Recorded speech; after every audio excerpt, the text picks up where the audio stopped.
میرے نبی نے کہا 70 دفعہ توبہ توڑو دن میں، اور 70 دفعہ توبہ کرو تو اللہ ہر دفعہ معاف کرے گا۔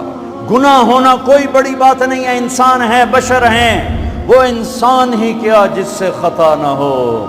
ہاں پھر وہ بھی انسان نہیں جو اڑ جائے گا، کی ہو گیا، رشوت لے لے کی ہو گیا، زنا کیتا ہے کی ہو گیا، شراب پیتے کی ہو گیا، قبضہ کر لیا زمین پہ کی ہو گیا۔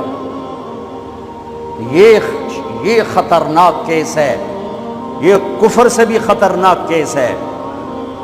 لیکن اگر وہ ساری دھرتی گناہوں سے بھر دے اور آسمان کی چھت کو گناہ لگا دے اور نادم ہو کر ایک دفعہ کہ اللہ سائیاں جاندی کر، معاف کر، اللہ کی قسم، اللہ کی قسم، اللہ کی قسم، زمین سے لے کر آسمان تک گناہ اللہ ایک بول پہ یوں معاف کر دیتا ہے کہ جسم پر مچھر کے پر کے برابر گناہ باقی نہیں چھوڑتا۔ کہتا جا معاف کی تو جا معاف کی۔ روزہ بناؤ دل کو صاف کرنے کے ساتھ، میرے نبی بھی ساتھ، اللہ بھی ساتھ۔ رات کی تراویح، قرآن پڑھو، قرآن پڑھو، قرآن پڑھو۔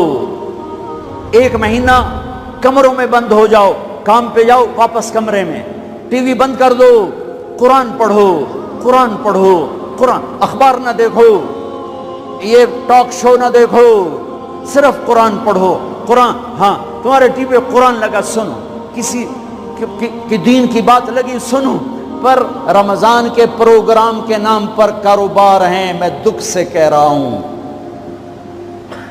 میرے دیس کے تاجر نے ذخیرہ اندوزی کے ساتھ اللہ کی نعمت کی ناقدری کی، مصنوعی مہنگائی کے ساتھ روزے کی ناقدری کی، اللہ کی رحمت کی ناقدری کی۔ وہ کتنے پیسے بنا لگو گے؟ چند کروڑ، چند